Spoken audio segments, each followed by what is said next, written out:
तो बेटा D block and F block elements हम लोगों ने जो है वो स्टार्ट कर रखा है ऑलरेडी। 20 क्वेश्चंस जो है वो आ चुके हैं। जिसने वो 20 क्वेश्चंस नहीं देखे हैं, डिस्क्रिप्शन बॉक्स में जो है वो लिंक दे रखा है, आप प्लीज वहां जाके पहले सेट 1 के क्वेश्चंस देख लीजिए, फिर सेट 2 के क्वेश्चन जो है वो हम लोग डिस्कस करने वाले हैं। क्योंकि कंटिन्यूटी में चैप्टर सीरियल ऑर्डर के अंदर जो है वो मैंने चला रखा है। जो कॉन्सेप्ट से जो क्वेश्चन इंपॉर्टेंट है बोर्ड पॉइंट ऑफ व्यू से, सारे के सारे जो है वो हम लोगों ने डिस्कस कर रहे हैं। तो नेक्स्ट क्वेश्चन जो है वो बिना टाइम वेस्ट किए हम लोग आगे बढ़ते हैं। Why is cobalt 2 positive easily oxidised in presence of strong ligand?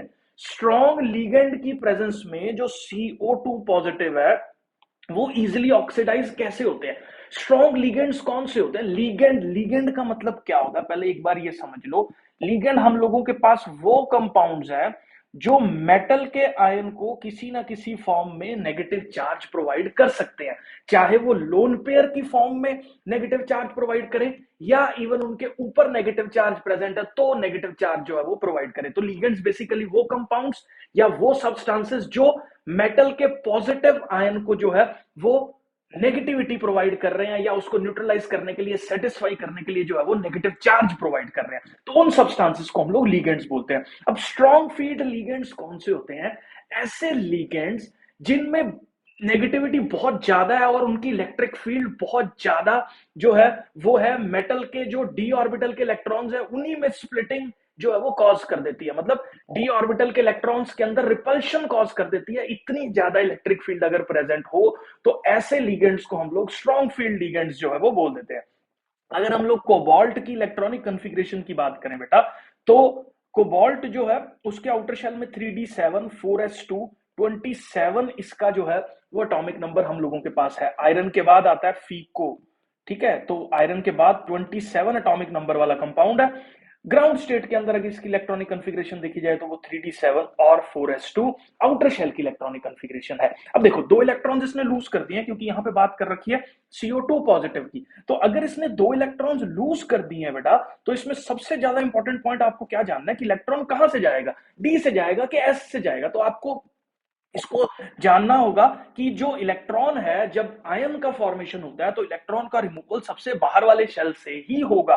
तो यहां पे सबसे बाहर वाला शेल जो है वो 4 है, तो 4 से दो इलेक्ट्रॉन्स जो है वो जाएंगे और यहाँ पे 4s0 हो जाएगा। मतलब यहां से जब दो इलेक्ट्रॉन्स जाएंगे तो यहां से 0 जो है वो हो जाएगा। अब देखो इसके अंदर 3d के अंदर कितने इलेक्ट्रॉन्स प्रेजेंट है? 7 इलेक्ट्रॉन्स प्रेजेंट है। अब डी ऑर्बिटल की बेटा अगर मैं बात करूं तो डी ऑर्बिटल के अंदर 5 बॉक्सेस हैं, मतलब 5 डी ऑर्बिटल्स जो है वो टोटल प्रेजेंट है, जिसके अंदर d x y, d y z, z x, x square, y square और जेड स्क्वायर। तो 5 तरह के डी ऑर्बिटल्स जो है वो प्रेजेंट होते हैं। अब 7 इलेक्ट्रॉन्स है, तो पहले तो सिंगल ऑक्यूपेंसी पे 5-5 इलेक्ट्रॉन्स जो है वो चले जाएंगे, उसके बाद पेयरिंग स्टार्ट होगी और छठा इलेक्ट्रॉन यहां और सातवां इलेक्ट्रॉन यहां आएगा, जिससे ये पर्टिकुलर इलेक्ट्रॉनिक कॉन्फ़िगरेशन या अरेंजमेंट जो है वो डी ऑर्बिटल के अंदर प्रेजेंट होगा।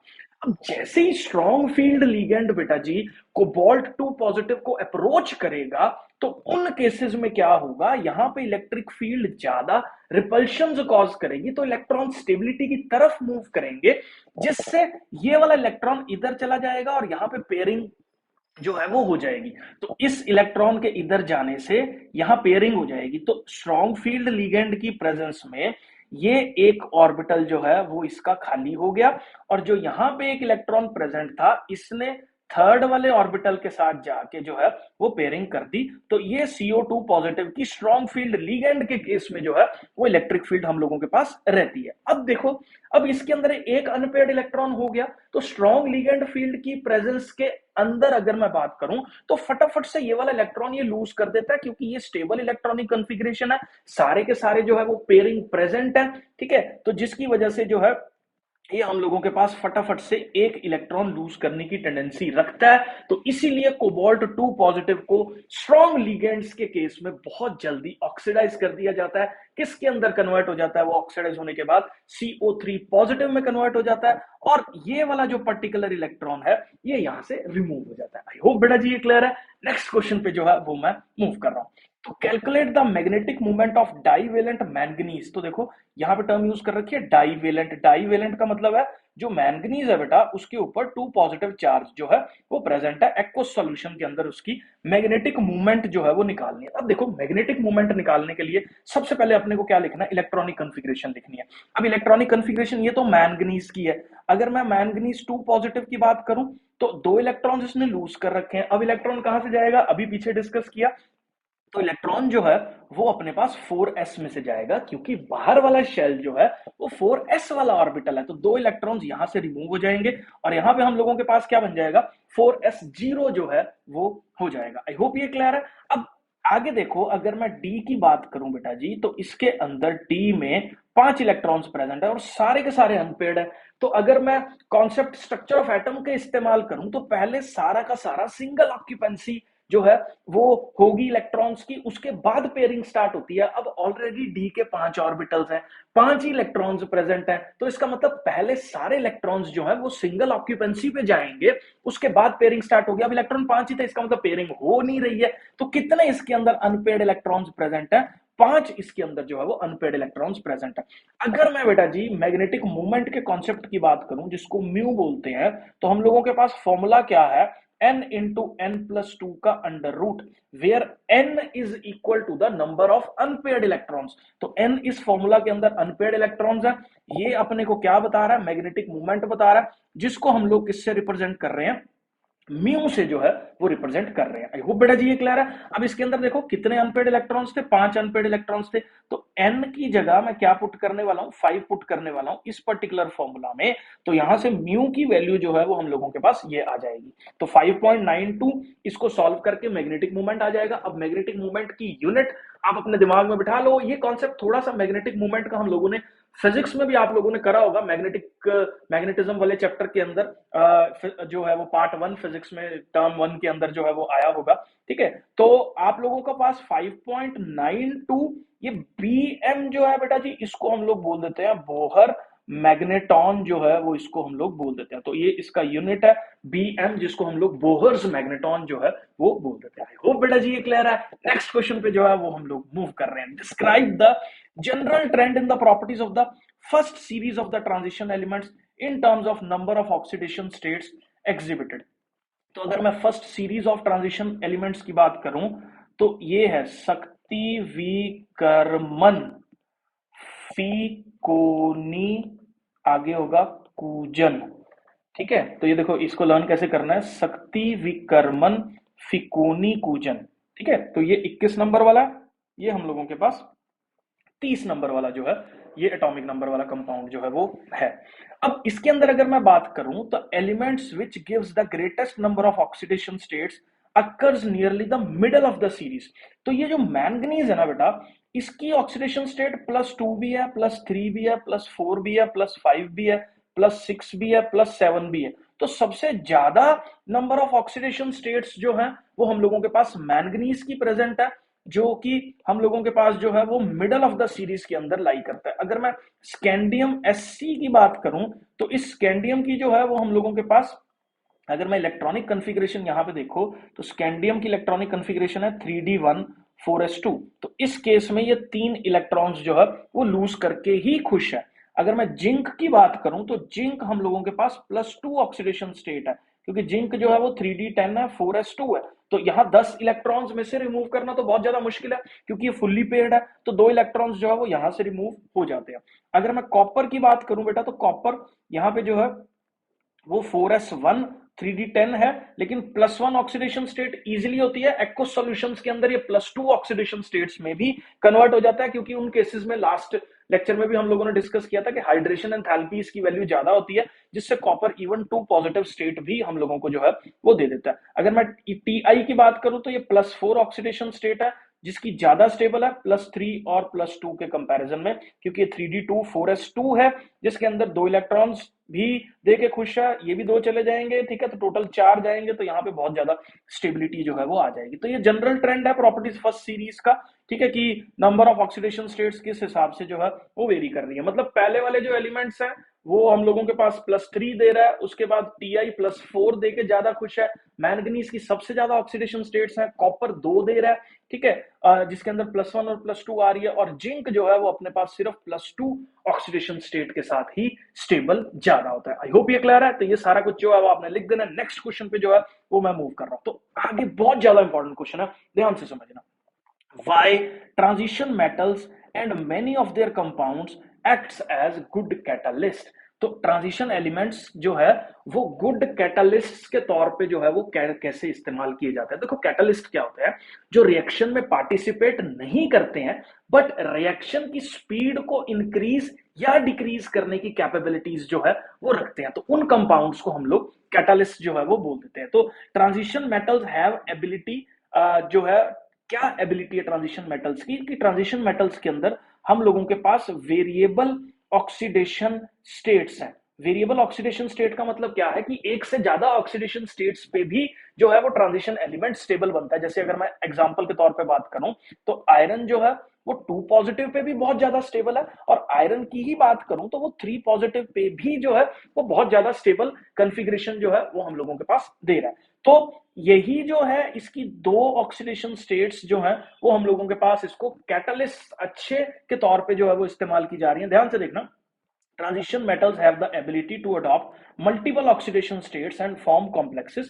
Transition metals, because of their variable vacant d orbitals, form unstable intermediate compounds and provide new path with the lower activation energy of the reaction। मतलब इनके अंदर क्योंकि वेरिएबल ऑक्सीडेशन स्टेट है, तो इन variable oxidation state के compounds को ये intermediates की फॉर्म में कन्वर्ट करके एक ऐसा पाथ सिलेक्ट करता है जिसके अंदर कम एनर्जी खर्च हो रही है। देखो रिएक्शन कभी भी हो रही है तो रिएक्शन वो पाथवे पे जाके खुश है जिसमें एनर्जी चेंजेस जो है वो कम हो रहे हैं। मतलब इजीली स्टेबल कंपाउंड ज्यादा बन रहा है, एनर्जी चेंजेस जो है वो कम करने पड़ रहे हैं। तो ये एक इनकी डिफरेंट ऑक्सीडेशन स्टेट्स एक वेरिएबल पाथ्स को जनरेट कर देती हैं, जहां पे एक अलग ऑक्सीडेशन स्टेट वाला कंपाउंड बन जाता है बीच में, और उसके बाद वो अपनी दूसरी ऑक्सीडेशन स्टेट के अंदर जो है वो कन्वर्ट हो जाता है। अब इसको समझने के लिए मैंने 2 रिएक्शंस यहाँ पे एक लिख रखी है।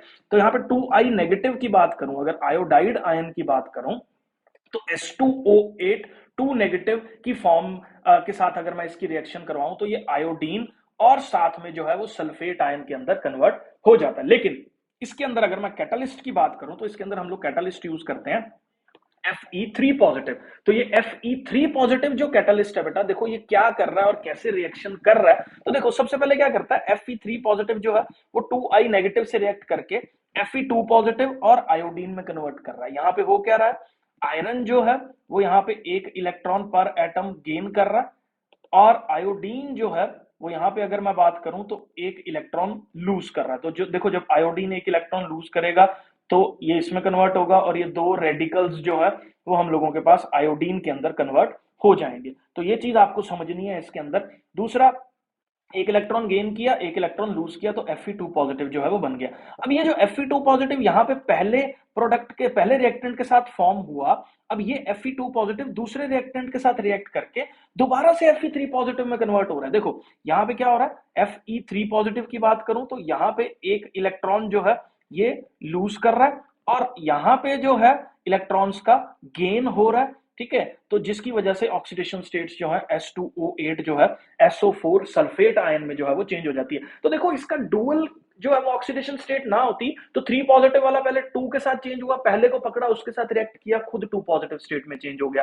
फिर जो 2 पॉजिटिव वाला था उसने दूसरे वाले रिएक्टेंट से रिएक्ट किया, ये दूसरे वाला रिएक्टेंट है, और फिर दोबारा से 3 पॉजिटिव स्टेट में कन्वर्ट जो है वो हो गया। मतलब जब जैसे जैसे रिएक्शन एंड होने की जो है वो तरफ बढ़ रही थी, वैसे वैसे मैंने जो Fe3 positive as a catalyst use किया था रिएक्शन के अंदर, वो दोबारा से मेरे पास जो है वो क्या हो रहा है, रीजनरेट जो है वो हो रहा है। तो ये पर्टिकुलर रिएक्शन इसके स्टेप्स हैं, ये अपने पास स्टेप 1 है, ये अपने पास स्टेप 2 है, और ये पर्टिकुलर रिएक्शन जो है वो हम लोगों के पास है। तो यहां से ये पता लगता है कि अपने पास कैटलिस्ट के तौर पे ट्रांजिशन एलिमेंट्स अपनी ऑक्सीडेशन स्टेट्स की कैपेबिलिटीज, डिफरेंट ऑक्सीडेशन स्टेट्स की एबिलिटीज की वजह से जो है वो किस तरीके से हमारे पास जो है वो कैटलिस्ट के तौर पे इस्तेमाल किए जा रहे हैं। आई होप बेटा जी ये क्लियर है। नेक्स्ट क्वेश्चन पे जो है वो मैं मूव कर रहा हूं। तो why is the highest oxidation state of the matter exhibited by the oxides, मतलब क्या है कहने का कि जो हाईएस्ट ऑक्सीडेशन स्टेट है वो जनरली ऑक्साइड्स के साथ ही क्यों बनती है। ठीक है, तो यहां पे देखो ऑक्सीजन की जो एबिलिटी है ना वो बहुत ज्यादा मल्टीपल नंबर ऑफ बॉन्ड्स जो है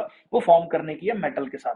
कैसे मल्टीपल नंबर ऑफ बॉन्ड्स जो है वो मेटल के साथ फॉर्म कर लेती है, मान लो ये मेटल का आयन है, तो एक तो ये ऑक्सीजन एक साथ में ये और डबल बॉन्ड भी फॉर्म करने की कैपेबिलिटी मेटल के साथ रखती है, जिससे मेटल की ऑक्सीडेशन स्टेट जो है वो इंक्रीज कर जाती है। जबकि अगर मैं फ्लोरीन, देखो दिमाग में आता है फ्लोरीन का एग्जांपल आता है, फ्लोरीन जो है ऐसा नहीं कर सकता ना, फ्लोरीन सिंगल बॉन्ड बनाता है, multiple number of bonds generate नहीं कर सकता। जबकि ऑक्सीजन के अंदर ये वाली एबिलिटी है कि ये मल्टीपल बॉन्ड्स को जनरेट करती है, जिससे बहुत ज्यादा नंबर ऑफ बॉन्ड्स एक मेटल जो है, एक पर्टिकुलर एलिमेंट छोटे साइज के ऑक्सीजन जिसकी इलेक्ट्रोनेगेटिविटी बहुत ज्यादा है उसके साथ फॉर्म कर देता है। इसीलिए जो हाईएस्ट ऑक्सीडेशन स्टेट्स हैं वो यूजुअली जनरली ऑक्साइड्स की ही हम लोगों के पास रहती हैं। बहुत ज्यादा इंपॉर्टेंट क्वेश्चन है, एक नंबर के अंदर जो है बोर्ड्स में पूछा जा सकता है। Why is there a increase in the density from titanium to copper, मतलब क्या कि डेंसिटी जो है वो क्यों इंक्रीज कर रही है जैसे जैसे हम लोग टाइटेनियम से कॉपर की तरफ जो है वो बढ़ रहे हैं। तो टाइटेनियम की अगर मैं बात करूं तो टाइटेनियम का एटॉमिक नंबर 22 है। अगर मैं कॉपर की तरफ जो है वो मूव कर रहा हूं तो कॉपर का जो एटॉमिक नंबर है वो हम लोगों के पास 29 है। अब देखो इधर जब मैं मूव कर रहा हूं बेटा जी तो साइज की वैल्यू धीरे धीरे डिक्रीज करती है, दिस इंप्लाइज वॉल्यूम भी क्या कर रहा है, डिक्रीज कर रहा है। और अगर मैं इधर मूव करूं तो जो मास है, क्यों, क्योंकि एक न्यूक्लियर चार्ज बढ़ रहा है, एक एक प्रोटॉन ऐड हो रहा है, मास बढ़ रहा है, मास की वैल्यू इंक्रीज कर जाती है।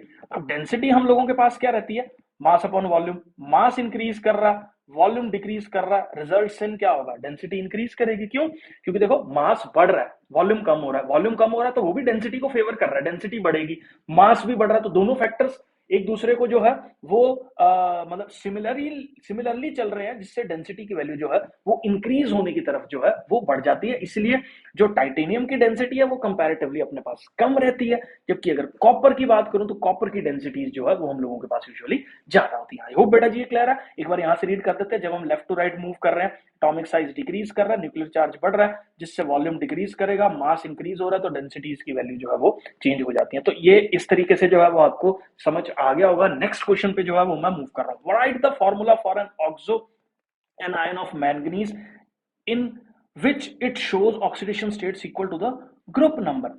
हमें देखो ग्रुप नंबर जो है वो इसका मैंगनीज का अगर मैं बात करूं, देखो शक्ति विकर्मन ये है अपने पास 3 4 5 6 और 7।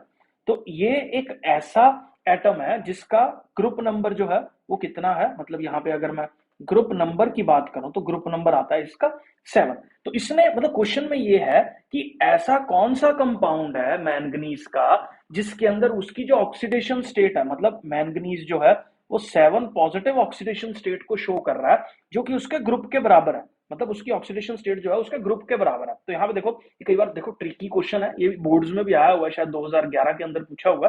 ठीक है, तो MnO4 नेगेटिव की अगर मैं बात करूं, इसकी ऑक्सीडेशन स्टेट निकालें अगर, तो देखो X+4 इंटू ऑक्सीजन की -2, ओवरऑल चार्ज -1 है, तो यहां से इसकी ऑक्सीडेशन स्टेट आ जाती है +7, जो कि किसके बराबर है अपने पास, ग्रुप नंबर के बराबर है, क्योंकि ग्रुप नंबर इसका कितना है 7 है, तो oxidation state is equal to the group number. यही इस क्वेश्चन के अंदर जो है वो पूछ रखा है। आई होप बेटा जी ये क्लियर है। इस तरह के क्वेश्चंस थोड़े से डिफिकल्ट हो जाते हैं, मैंने यूजुअली क्वेश्चन ही वैसे सिलेक्ट किए हैं जो इंपॉर्टेंट है, बोर्ड प्रोस्पेक्टिव से जो है वो बोर्ड्स में पूछे जा रहे हैं। इसके बाहर मुझे नहीं लगता जो टर्म 2 का सिलेबस है हम लोगों का उसमें कुछ भी इसके बाहर जो है, डी ब्लॉक एलिमेंट्स के सिलेबस में कुछ भी इसके बाहर जो है वो आने वाला है। आई होप बेटा जी ये क्लियर है। नेक्स्ट क्वेश्चन पे जो है वो मैं मूव कर रहा हूं। Why is there hardly any increase in the atomic size with the increase in the atomic number in the transition metal? तो अब ये देखो इसने ये बोला कि जो एटॉमिक साइज है वो एटॉमिक नंबर के साथ जो है वो कैसे जो है वो इंक्रीज नहीं हो रहा जैसे जैसे एटॉमिक नंबर जो है वो हम लोगों के पास बढ़ रहा है। ठीक है, अब ध्यान से समझना दो चीजें हैं। अब हम लोग क्या कर रहे हैं, एक जो है वो सीरीज के अंदर मूव कर रहे हैं। अगर मैं सीरीज में मूव करता हूं बेटा जी तो साइज जो है वो हम लोगों के पास, अगर मैं चार्ज की बात करूं या मास की बात करूं, न्यूक्लियस पे चार्ज की बात करूं, तो ये जो चार्ज है न्यूक्लियस पे ये क्या कर रहा है, इंक्रीज कर रहा है, न्यूक्लियर चार्ज जो है वो इंक्रीज कर रहा है, और एक इलेक्ट्रॉन ऐड हो रहा है हर स्टेप में, ठीक है, चार्ज इंक्रीज हो रहा है, तो यहां से क्या होगा, साइज भी इंक्रीज होने की टेंडेंसी जो है वो रखेगा, ठीक है, न्यूक्लियर चार्ज इंक्रीज होने से साइज जो है वो डिक्रीज होने की टेंडेंसी रखेगा। तो देखो फर्स्ट फैक्टर अगर आप ध्यान से अपने दिमाग में बिठाओ, देखना एक बार इसको दोबारा से देखो, साइज जो है वो कैसे वेरी कर रहा है, न्यूक्लियर पे चार्ज बढ़ रहा है, क्योंकि जैसे जैसे मैं स्टेप बाय स्टेप सीरीज के अंदर मूव कर रहा हूं, तो उस हिसाब से अगर मैं बात करूं तो न्यूक्लियस पे चार्ज की वैल्यू हर स्टेप में इंक्रीज कर रही है। अगर न्यूक्लियस पे चार्ज बढ़ रहा है बेटा, तो आइडियली अगर देखा जाए तो साइज उसका छोटा हो जाना चाहिए, क्योंकि अट्रैक्शन जो है वो बढ़ रही है। तो एक तो इंपैक्ट ये हो गया जो कि साइज को छोटा होने की तरफ जो है वो मूव कर रहा है, which is the factor of nuclear charge, which is tending to decrease the size of the atom. But अगर मैं बात करूं इलेक्ट्रॉन का भी एडिशन हो रहा है, अब इलेक्ट्रॉन का एडिशन हो रहा है तो साइज, क्योंकि ऑर्बिटल चाहे सेम है लेकिन साइज जो है वो एक्सपैंड होना चाहिए। क्यों एक्सपैंड होना चाहिए, क्योंकि इलेक्ट्रॉन्स आ रहे हैं, रिपल्शन कॉज कर रहे हैं। तो इस इंपैक्ट पे या इस फैक्टर पे अगर मैं डिस्कशन करूं तो साइज बड़ा होना चाहिए जैसे जैसे इलेक्ट्रॉन का एडिशन हो रहा है। तो देखो पहले वाले केस में जहां पे न्यूक्लियर चार्ज बढ़ रहा है वहां साइज छोटा हो रहा है, दूसरे वाले केस में जहां पे इलेक्ट्रॉन्स का एडिशन हो रहा है वहां पे साइज बड़ा हो रहा है। तो ये दोनों चीजें एक दूसरे को काउंटर कर देती हैं, जिससे कोई बहुत ज्यादा डिफरेंशिएबल चेंज जो है वो नहीं आता एटॉमिक साइज में, लेकिन आता है, लेकिन उतना ज्यादा चेंज नहीं होता जितना हम लोग बाकी इवन एस ब्लॉक के मूवमेंट्स में या पी ब्लॉक के मूवमेंट्स के अंदर अगर एक्सपेक्ट करते हैं। लेकिन यहां पे उतना ज्यादा चेंज नहीं आता, क्योंकि ये दोनों इफेक्ट्स जो है वो एक दूसरे को काउंटर कर देते हैं। आई होप बेटा जी ये क्लियर है। नेक्स्ट क्वेश्चन पे जो है वो मैं मूव कर रहा हूं, why manganese exhibit highest oxidation state +7 among the series of the transition element. तो इसने बोला मैंगनीज की सबसे ज्यादा ऑक्सीडेशन स्टेट जो है वो क्यों देखने को मिलती है। देखो मैंगनीज का जो एटॉमिक नंबर है बेटा जी हम लोगों के पास, वो हम लोगों के पास है 25। तो मैंगनीज का एटॉमिक नंबर 25 है। अगर मैं इस मैंगनीज की इलेक्ट्रॉनिक कॉन्फ़िगरेशन लिखूं तो ये आउटर शेल के अंदर 3d5 4s2 जो है वो होगा। अगर 3d5 4s2 की बात की जाए तो it has maximum number of unpaired electrons in the d orbital.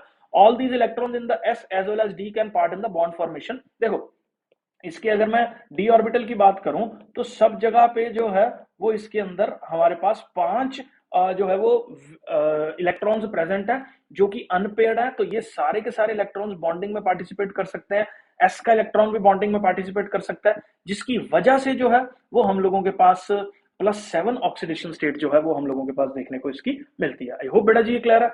Next जो है वो मैं मूव कर रहा हूं, Y among the divalent ion in the first series of the manganese exhibits maximum paramagnetic character. तो इसने ये बोला है कि जो डाइवेलेंट आयन है मैंगनीज का, मतलब Mn2 पॉजिटिव है, इसका मैक्सिमम पैरामैग्नेटिक करेक्टर कैसे है। बेटा जी अगर इसकी इलेक्ट्रॉनिक कॉन्फ़िगरेशन मैंने अभी बताया कि 3d5 4s2 है, लेकिन जैसे ही ये इलेक्ट्रॉन को लूज करके डाइवेलेंट में बनेगा तो यहाँ पे 0 आ जाएगा, मतलब यहाँ पे 0 हो गया। तो अब अपने पास अगर मैं इसकी इलेक्ट्रॉनिक कॉन्फ़िगरेशन को जो है वो ऑर्बिटल्स में अरेंज करूं तो यहाँ पे देखो कितने इलेक्ट्रॉन्स जो है वो इसके पास हो गए, 5 इलेक्ट्रॉन्स हो गए। अब 5 से ज्यादा इलेक्ट्रॉन्स एम्प्टी जो है वो अनपेयर्ड नहीं हो सकते किसी भी एटम में, 5 से ज्यादा अनपेयर्ड इलेक्ट्रॉन्स नहीं मिलने वाले। तो डाइवेलेंट आयन जो है वो इसका मैंगनीज का वो हम लोगों के पास मैक्सिमम पैरामैग्नेटिक करेक्टर देगा, क्योंकि paramagnetic character depends on the number of unpaired electrons. जितने ज्यादा नंबर ऑफ अनपेयर्ड इलेक्ट्रॉन्स होंगे उतना ज्यादा पैरामैग्नेटिक करेक्टर जो है वो हम लोगों के पास देखने को मिलेगा। आई होप बेटा जी ये क्लियर है।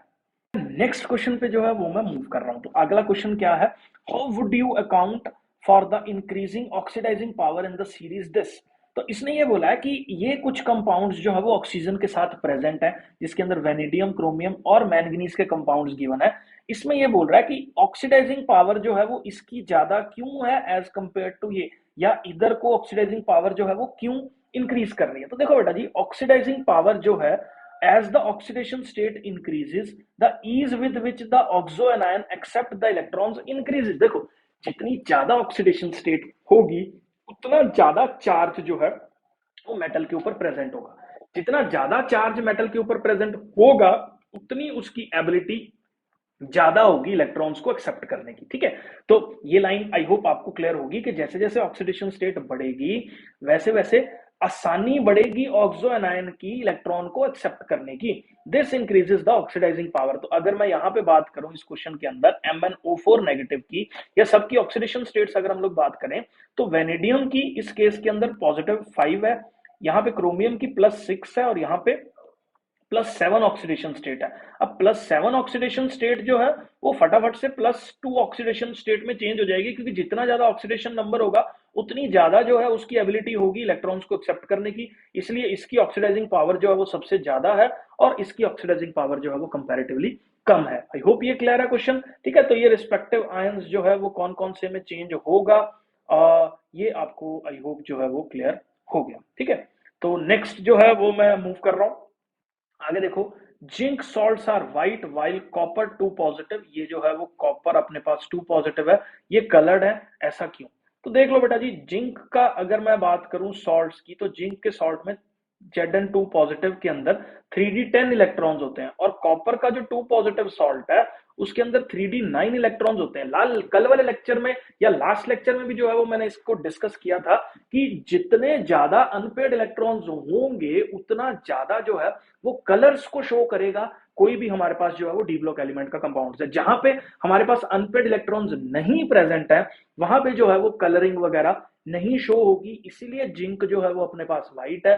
और जबकि कॉपर की बात करूं वो हमारे पास जो है वो कलर कॉम्प्लेक्सेस को शो कर रहा है। ठीक है, और आई होप ये क्लियर है। तो इस तरीके से जो है वो आपको बोर्ड्स में इसको लिख देना है। आई होप ये क्लियर है। वीडियो अच्छा लग रहा है बेटा आपको तो प्लीज चैनल को सब्सक्राइब कर दीजिए, ताकि ये बहुत सारी नोटिफिकेशंस आप लोगों के लिए जो है वो आती रहे। नेक्स्ट लेक्चर पे, नेक्स्ट वीडियो पे, नेक्स्ट क्वेश्चन पे मैं मूव कर रहा हूं। तो वो बेटा जी देखो, which metal in the first transition element exhibits +1 oxidation state more frequently and why?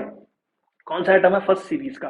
First series की अगर मैं बात करूं बेटा, कॉपर ऐसा एटम है जिसकी इलेक्ट्रॉनिक कॉन्फ़िगरेशन देखो तो 3d10 4s1 है। तो 4s1 है तो ये +1 ऑक्सीडेशन स्टेट के अचीव करने के लिए 4s0 फटाफट से जो है इलेक्ट्रॉन को क्या कर देता है, लूज कर देता है, जिसकी वजह से ये 3d10 में ही चेंज हो जाता है। इसलिए कॉपर एक ऐसा एलिमेंट है ग्रुप 1 का, मतलब ग्रुप ये first series of transition elements का, जो अपने पास जो है वो +1 ऑक्सीडेशन स्टेट को जो है वो शो करता है। आई होप बेटा जी क्लियर है। नेक्स्ट क्वेश्चन पे जो है वो मैं मूव कर रहा हूं। तो लेंथेनॉइड कॉन्ट्रैक्शन क्या होती है? बहुत ज्यादा इंपॉर्टेंट पॉइंट जो है ये हम लोगों के पास है। अब मैं इसको ना, पहले मैंने यहाँ पे जो है वो लेंथेनॉइड शो कर रखे हैं, तो आप ना पहले ये देख लो। यहाँ पे ग्रुप 57 वाले नंबर से लेंथेनम एलिमेंट है ये, ग्रुप 57, सॉरी एटॉमिक नंबर जिसका 57 है, जो कि 6th पीरियड के अंदर जो है वो प्रेजेंट है। इसके बाद वाले जो एलिमेंट्स हैं जिसमें सीरियम से लेके जो है वो हम लोगों के पास ल्यूटनियम तक, ये वाले जो एलिमेंट्स हैं सीरियम से लेकर ल्यूटनियम तक, ये सारे के सारे 14 एलिमेंट्स जो है वो नीचे हम लोगों के पास एफ ब्लॉक एलिमेंट्स में आते हैं। तो एफ ब्लॉक एलिमेंट्स के अंदर ये जो 4f1 से लेके 14 वाली सीरीज है उसको हम लोग लेंथेनॉइड्स बोल देते हैं, और जो 5f1 से लेके 14 वाली सीरीज है उसको हम लोग एक्टेनॉइड्स जो है वो बोल देते हैं। ठीक है, तो एफ ब्लॉक एलिमेंट्स के अंदर अगर मैं बात करूं तो ये सारे के सारे एलिमेंट्स को एफ ब्लॉक एलिमेंट्स क्यों बोलते हैं? क्योंकि इसमें जो इलेक्ट्रॉन लास्ट में एंटर कर रहा है वो एफ ऑर्बिटल्स के अंदर कर रहा है। तो जहां पे देखो एफ ऑर्बिटल्स के अंदर जो है वो 1 से लेके 14 तक इलेक्ट्रॉन, 7 जो है, जैसे डी में 5 है वैसे ही एफ के अंदर टोटल 7 ऑर्बिटल्स जो है वो प्रेजेंट होते हैं, जो 14 इलेक्ट्रॉन्स को अकोमोडेट कर सकते हैं। क्योंकि 14 इलेक्ट्रॉन्स को अकोमोडेट कर सकते हैं, तो अगर मैं यहाँ पे इसकी बात करूं तो ये टोटल के टोटल जो लेंथेनॉइड सीरीज के अंदर एलिमेंट्स हैं ये 1 से लेके 14 तक एलिमेंट्स जो है वो रहते हैं। तो इनको हम लोग लेंथेनॉइड्स बोल देते हैं। जहां पे इलेक्ट्रॉन किसके अंदर एंटर कर रहा है, अपने पास 4f वाले के अंदर जो है वो एंटर कर रहा है, तो उनको लेंथेनॉइड्स बोल देते हैं। जहां पे इलेक्ट्रॉन जो है वो 5f वाले में एंटर कर रहा है उसको हम लोग जो है वो एक्टिनॉइड्स जो है वो बोल देते हैं। अब ध्यान से समझना इस चीज को। देखो, इधर मूव कर रहे हैं हम लोग, यहां से यहां यहां यहां यहां, इस डायरेक्शन में अगर हम लोग मूव करें तो न्यूक्लियस पे चार्ज जो है वो बढ़ रहा है, जबकि इलेक्ट्रॉन जो है वो किसके अंदर एंटर कर रहा है, एफ के अंदर ही एंटर कर रहा है। अब एफ की जो है ना वो थोड़ी सी शील्डिंग अगर मैं बात करूं तो थोड़ी सी पुअर शील्डिंग रहती है, जिससे जैसे जैसे स्टेप बाय स्टेप मैं मूव करता रहता हूं वैसे वैसे थोड़ा थोड़ा थोड़ा थोड़ा जो एटॉमिक साइज है वो इसका क्या कर जाता है, डिक्रीज कर जाता है। तो यहां से यहां मूव करने में जो एटॉमिक साइज की वैल्यू है वो हम लोगों के पास डिक्रीज कर जाती है। जिससे क्या होता है, जितना साइज इधर से इधर वेरी करता है उससे कहीं ज्यादा साइज जो है वो लेंथेनम का हेफनियम के साथ वेरी कर जाता है। देखो अगर मैं इस फिफ्थ वाली सीरीज की बात करूं तो यहां पे कोई भी डी ऑर्बिटल जो है वो प्रेजेंट नहीं है, सॉरी एफ ऑर्बिटल जो है वो प्रेजेंट नहीं है। जबकि यहां पे अगर मैं बात करूं तो यहां पे अपने पास 4f ऑर्बिटल जो है वो प्रेजेंट है। एक बार इसको ध्यान से देख लो दोबारा से, इधर मूवमेंट पे कुछ भी एफ वाला प्रेजेंट नहीं है, इधर एफ के 14 एटम्स इसके बीच में एग्जिस्ट करते हैं, जिसके अंदर धीरे धीरे साइज जो है वो छोटा हुआ। तो अगर मैं लेंथेनम का साइज हैफनियम के साथ कंपेयर करूं तो ये वाला साइज बहुत ज्यादा डिक्रीज कर जाता है इस स्टेप के अंदर, जबकि उतना यूटीरियम और जर्कोनियम के अंदर डिक्रीज नहीं करता क्योंकि इसके बीच में कोई और एटम एग्जिस्ट नहीं करता। जबकि लेंथेनम और हेफनियम के बीच में जो है वो 14 एटम्स एग्जिस्ट कर रहे हैं, जिसमें step by step size decrease हो रहा है, और यहां से यहां पे एकदम से जो है वो साइज का डिक्रीज आ जाता है, जिसको हम लोग बोलते हैं कि ये सारी साइज के अंदर जो डिक्रीज हुआ है या ये सारी साइज के अंदर जो कॉन्ट्रैक्शन हुई है, that is known as lanthanoid contraction. ऐसे ही सेम केस, एक बार इसकी डेफिनेशन पहले देख लेते हैं। तो यहां पे देखो, the overall decrease in the atomic and the ionic radius from lanthanum to lutetium, जिसको हम लोग लेंथेनॉइड कॉन्ट्रैक्शन बोलते हैं, ये एक यूनिक फीचर है लेंथेनॉइड्स की केमिस्ट्री का। This steady decrease in the atomic size with the increase in the atomic number is called lanthanoid contraction. This is caused because of the third series is very similar to those of the members of the second series. तो इसकी वजह से जो हम लोगों के पास, ये देखो इसको ध्यान से देखना अभी जो मैं बोल रहा हूं, हम लोगों के पास ये जो सीरीज की बात होती है ना, ये अपने पास फर्स्ट सीरीज है, ये अपने पास सेकंड सीरीज है, ये अपने पास क्या है, थर्ड सीरीज है। तो अब देखो मैंने बोला इसका साइज बहुत ज्यादा क्या कर गया, हेफनियम का डिक्रीज कर गया, क्योंकि इसके बीच में जो है वो 14 स्टेप्स के अंदर साइज डिक्रीज हुआ था। देखो इसका 57 है, इसका 72 है, इसका 39 है, इसका 40 है, तो यहां पे उतना डिक्रीज नहीं हुआ। तो जिसकी वजह से ये वाला साइज जो है वो हम लोगों के पास क्या कर गया, बहुत ज्यादा डिक्रीज कर गया एज कंपेयर टू लेंथेनियम। अब दूसरा इसका पॉइंट समझो, जैसे जैसे मैं नीचे मूव करता हूं पीरियोडिक टेबल में वैसे वैसे साइज इंक्रीज करना चाहिए, लेकिन ये जो हेफनियम का साइज है ये लेंथेनॉइड कॉन्ट्रैक्शन की वजह से बहुत छोटा हो जाता है, जिसकी वजह से जर्कोनियम और हेफनियम जो है ये अप्रोक्सीमेटली क्या हो जाते हैं, सेम साइज के जो है वो हम लोगों के पास हो जाते हैं। देखो आइडियली क्या होना चाहिए, हेफनियम का साइज बहुत ज्यादा बड़ा होना चाहिए क्योंकि इसमें एक जो है वो शेल एड ऑन हो रहा है, किससे, जर्कोनियम से। लेकिन हेफनियम से पहले 14 जो एलिमेंट्स आए जिनको हम लोगों ने लेंथेनॉइड्स बोला, उसमें स्टेप बाय स्टेप 14 स्टेप्स के अंदर साइज डिक्रीज हुआ, जिससे ये हेफनियम उतना ज्यादा साइज नहीं दे पाता जितना ऐसे और ऐसे सीरीज के अंदर या डाउन द ग्रुप या अलोंग द पीरियड जो है वो एक्सपेक्टेड रहता है, जिससे जर्कोनियम और हेफनियम का साइज हम लोगों के पास अप्रोक्सीमेटली सेम हो जाता है। This is the consequence of the lanthanoid contraction. I hope ये जो है वो क्लियर है। तो जिसकी वजह से थर्ड और सेकंड सीरीज का साइज सेम हो जाता है। देखो ये वाली सेकंड सीरीज है और ये वाली थर्ड सीरीज है, इनका साइज जो है वो अप्रोक्सीमेटली सेम हो जाता है। आई होप बेटा जी ये क्लियर है।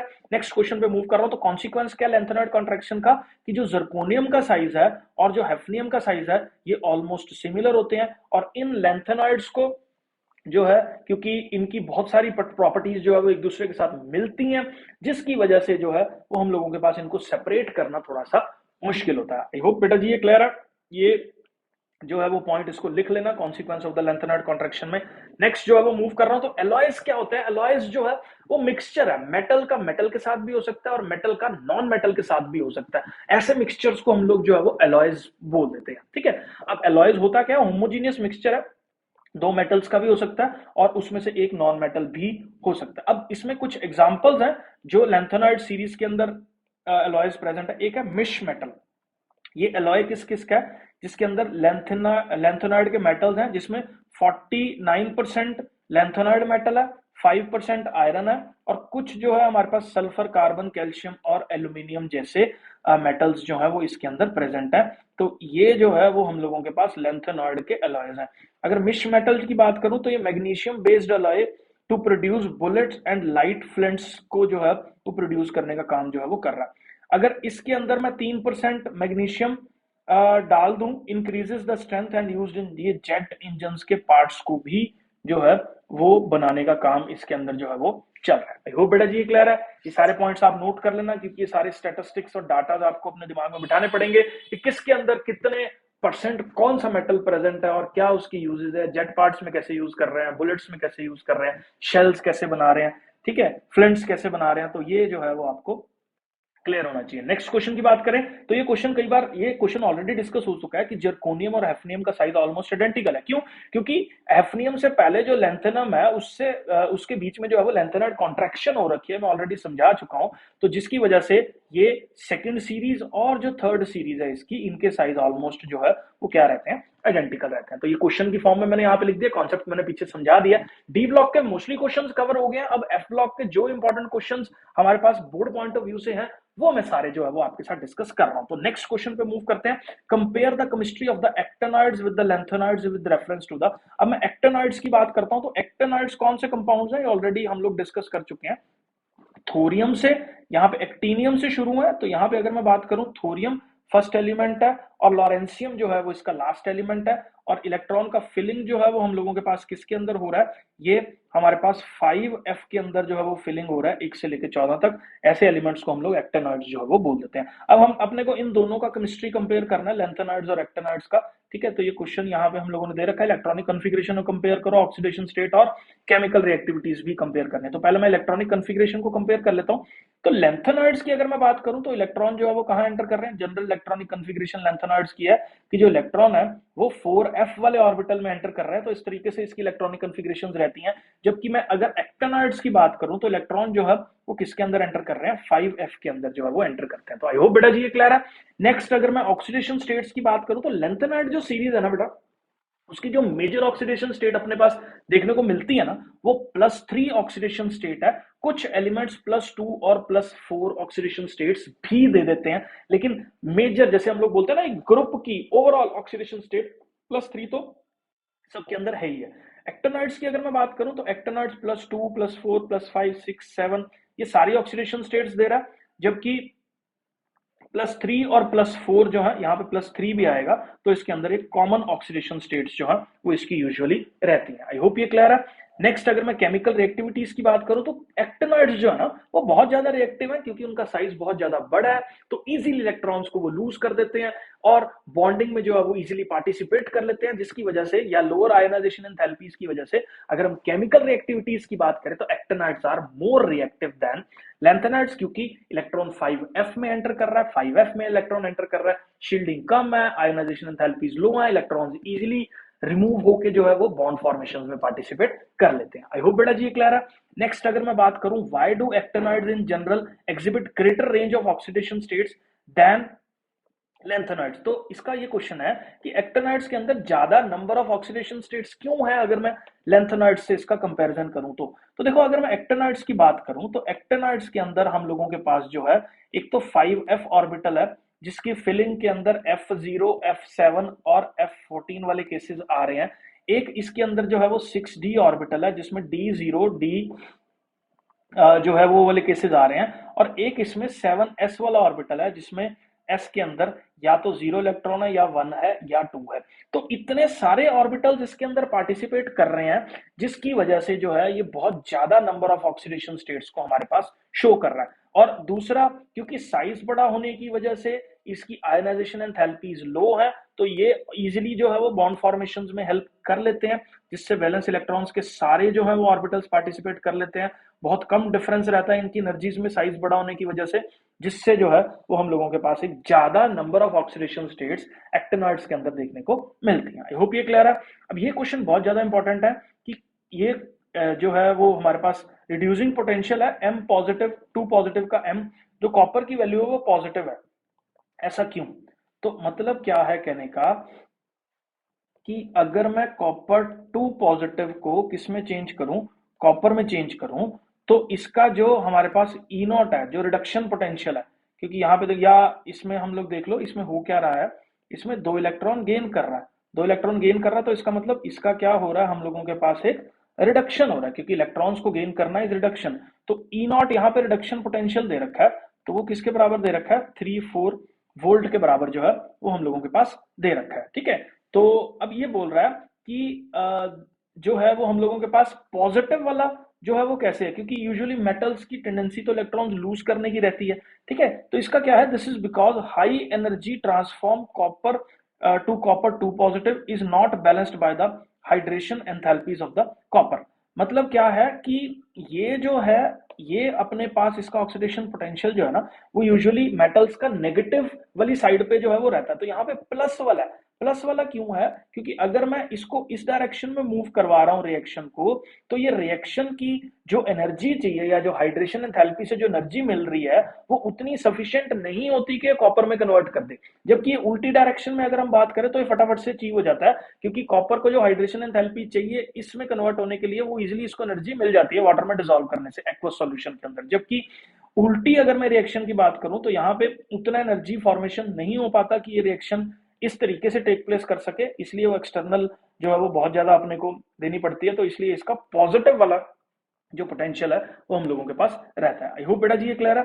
नेक्स्ट जो है अगर हम लोग बात करें तो कौन सा एलिमेंट है लैंथेनाइड सीरीज का जो +4 ऑक्सीडेशन स्टेट शो करता है? देखो अभी हमने बात करी कि लैंथेनाइड्स यूजुअली +3 ऑक्सीडेशन स्टेट्स हम लोगों के पास शो करते हैं, लेकिन सीरियम, आप ये एनसीईआरटी के अंदर सीरियम दे रखा है, तो सीरियम एक ऐसा एलिमेंट है लैंथेनाइड सीरीज का जो हम लोगों के पास क्या है, +4 ऑक्सीडेशन स्टेट भी यहाँ पे प्रोवाइड करता है और बहुत ज्यादा स्ट्रॉन्ग ऑक्सीडाइजिंग एजेंट के तौर पे जो है ये हमारे पास काम करता है। तो बहुत ज्यादा इंपॉर्टेंट क्वेश्चन है, 1 नंबर का। नेक्स्ट क्वेश्चन पे मूव कर रहा हूं। तो ऐसा कौन सा एलिमेंट है लैंथेनाइड का जो +2 ऑक्सीडेशन स्टेट देता है? तो यूरोपियम के अंदर जो है वो हम लोगों के पास F7 half filled f orbitals present है, जिसकी वजह से ये +2 ऑक्सीडेशन स्टेट को जो है वो हम लोगों के पास देता है। आई होप ये क्लियर है। +4 वाला जो है वो सीरियम है, +2 वाला जो है वो हम लोगों के पास यूरोपियम करके एलिमेंट जो है वो होगा। अगर हम आगे बात करें तो ये बोला जा रहा है कि लैंथेनम और ये ल्यूटनियम जो है ये कलर्ड क्यों नहीं है? तो बेटा जी देखो यहाँ पे ये एक्टिनॉइड्स हैं, कलर कॉम्प्लेक्सेस के फॉर्मेशंस के लिए मैंने बताया अनपेड इलेक्ट्रॉन्स का होना बहुत जरूरी है। सेम कॉन्सेप्ट जो डी ब्लॉक एलिमेंट्स में था वही एफ ब्लॉक एलिमेंट्स में जो है वो हम लोगों का लग रहा है। क्या कि अगर तो अनपेड इलेक्ट्रॉन्स प्रेजेंट होंगे तो वो कलर कॉम्प्लेक्सेस को शो करेगा, अगर अनपेड इलेक्ट्रॉन्स नहीं प्रेजेंट होंगे तो कलर कॉम्प्लेक्सेस को वो शो नहीं करेगा। अगर हम लोग बात करें यहाँ पे लैंथेनम की तो इसके अंदर 4f0 है, कोई भी अनपेड इलेक्ट्रॉन जो है वो f ऑर्बिटल में नहीं प्रेजेंट है। अगर हम ल्यूटनियम की बात करें तो इसके अंदर 4f14 है, जिसके अंदर कोई भी अनपेड इलेक्ट्रॉन प्रेजेंट नहीं है, तो ये कॉम्प्लेक्सेस को कलर्स जो है वो नहीं देगा। आई होप ये क्लियर है। नेक्स्ट क्वेश्चन पे जो है वो मैं मूव कर रहा हूं। तो gradual decrease in the size of the actinoids from the element to element is greater than lanthanides. मतलब ये बोल रहा है कि एक्टिनॉइड कॉन्ट्रैक्शन जो है वो हमारे पास लैंथेनाइड कॉन्ट्रैक्शन से ज्यादा क्यों होती है, या इसमें जो ये डिक्रीज है, ग्रेजुअल डिक्रीज है एलिमेंट का, वो ज्यादा क्यों है एक्टिनॉइड्स का लैंथेनाइड्स से? तो ये एकदम सिंपल आंसर है इसका क्वेश्चन का। लैंथेनाइड्स जो है उसमें इलेक्ट्रॉन एंटर कर रहा है 4f में, एक्टिनॉइड्स एंटर कर रहा है 5f में। 5f का जो शील्डिंग है एज कंपेयर टू अगर मैं 4f बात करूं तो वो बहुत ज्यादा कम रहता है, जिससे देखो यहाँ पे एक बार इसको रीड कर लेते हैं। In actinoids 5f orbitals have more poor shielding than 4f orbitals, जिससे जो इफेक्टिव न्यूक्लियर चार्ज जो इलेक्ट्रॉन एक्सपीरियंस कर रहे हैं वो बहुत ज्यादा होता है as compare to actinoids lanthanides, जिसकी वजह से जो है वो एक्टिनॉइड्स के अंदर ग्रेटर जो है ये डिक्रीज हो रहा है। और लैंथेनाइड्स से अगर मैं कंपेयर कर दूं 5f की शील्डिंग कम है, शील्डिंग कम है तो अट्रैक्शन ज्यादा होगी, तो ज्यादा डिक्रीज जो है वो अपने पास एक्टिनॉइड्स में देखने को मिलेगा। बहुत ज्यादा इंपॉर्टेंट क्वेश्चन है। नेक्स्ट क्वेश्चन पे मूव कर रहा हूं। सिमिलैरिटी क्या है एक्टिनॉइड्स और लैंथेनाइड्स में? इसके अंदर दोनों के अंदर +3 ऑक्सीडेशन स्टेट्स जो है वो देखने को मिलती हैं। इसके अंदर कलर आयंस जो है वो प्रेजेंट होते हैं, मैग्नेटिक कैरेक्टरिस्टिक्स को शो करती है, ठीक है। और स्पेक्ट्रल प्रॉपर्टीज भी हैं इसकी, मतलब जब इलेक्ट्रॉन जो है वो एक शेल से दूसरे शेल में जंप कर रहे हैं तो बहुत ज्यादा कलर्ड कॉम्प्लेक्सेस, स्पेक्ट्रल प्रॉपर्टीज से कलर्ड कॉम्प्लेक्सेस जो है वो हम लोगों के पास यहाँ पे देखने को मिलते हैं। आई होप ये क्लियर है। आगे मैं बात करूं एक्टिनॉइड कॉन्ट्रैक्शन जो है वो लैंथेनाइड कॉन्ट्रैक्शन से ज्यादा क्यों है, ये ऑलरेडी डिस्कस हो गया, क्योंकि पुअर शील्डिंग है जिसकी वजह से ऐसा हो रहा है। ये क्वेश्चन रिपीट है, इसको मैं स्किप कर रहा हूं। तो यहाँ पे जो है वो बेटा जी हमारे सारे के सारे क्वेश्चंस जो भी बोर्ड पॉइंट ऑफ व्यू से इंपॉर्टेंट थे वो मैं डिस्कस कर चुका हूं। मुझे नहीं लगता इसके बाहर बोर्ड्स के अंदर कुछ भी जो है वो मैंने छोड़ा है या कुछ भी जो है वो आने वाला है। सारा का सारा केमिस्ट्री का सिलेबस जैसे टर्म 1 के अंदर मैंने जो है वो पूरा किया था, सेम तरीके से जो मैं टर्म 2 में भी सारा का सारा केमिस्ट्री का सिलेबस आप लोगों के लेके आऊं। काम शुरू हो चुका है, आप भी अपना काम शुरू कर दीजिए और चैनल को सब्सक्राइब कर लीजिए ताकि आपके पास सारे इंपॉर्टेंट नोटिफिकेशंस जो काम के हैं, फालतू की रील्स में इतने जीबी डाटा रोज का खराब मत कीजिए। आम आदमी अकेडमी की वीडियोस आ चुकी हैं, नोट कीजिए, पढ़ाई कीजिए और तरक्की कीजिए। मिलते हैं बेटा जी नेक्स्ट वीडियो में। Thank you.